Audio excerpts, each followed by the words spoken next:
Good afternoon and welcome to 365 Days of Amazing Stories with Theo Mayer. Here we are on day 260, and I'm continuing the story of the Goose Girl. Continuing on their way, the maidservant and the daughter of the queen and the king, they continued on toward the country of the prince that the queen and king's daughter had been betrothed to. It was a hot day. As they traveled, they reached another stream. And again, the daughter was thirsty. And she asked her serving maid to bring her a cup of water in the golden cup that she had brought along just for such a purpose.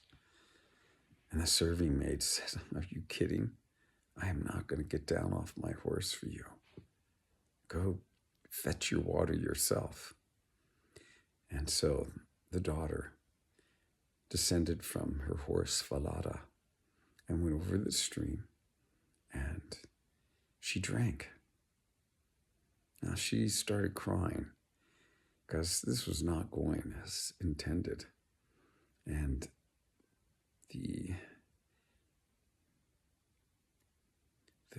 the cruelty which her serving maid was presenting her with just broke her heart. She didn't understand such a thing. She didn't understand why someone could be so mean to her. She was crying, and as she was so caught up in her own pain, this handkerchief that her mother had given her with the 3 drops of blood on it fell off of her and into the stream and began to float down the stream toward where the serving maid was sitting still on her horse. After some time, the daughter stood up to remount her horse.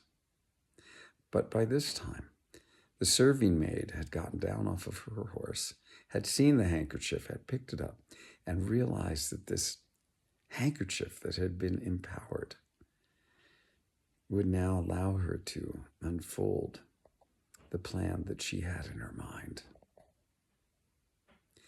Now she went to the daughter of the king and the queen. She said, "Take off your clothes, give them to me, and I shall wear yours, and you shall wear mine."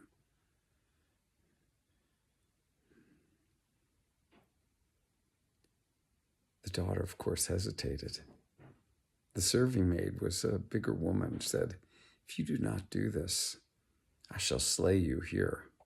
In fact, if you say anything about this to anyone, you shall die, and you must promise me that you never will. Right here, right now." She had already drawn a dagger that she carried with her out, brandishing it at the daughter of the king and queen. The princess took off her clothing and gave it to the serving maid.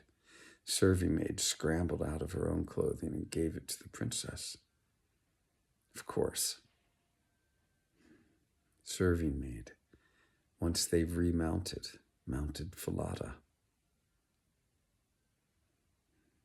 And the princess took the far lesser horse. The only thing that the princess could hope for was that Falada, the horse, had seen everything.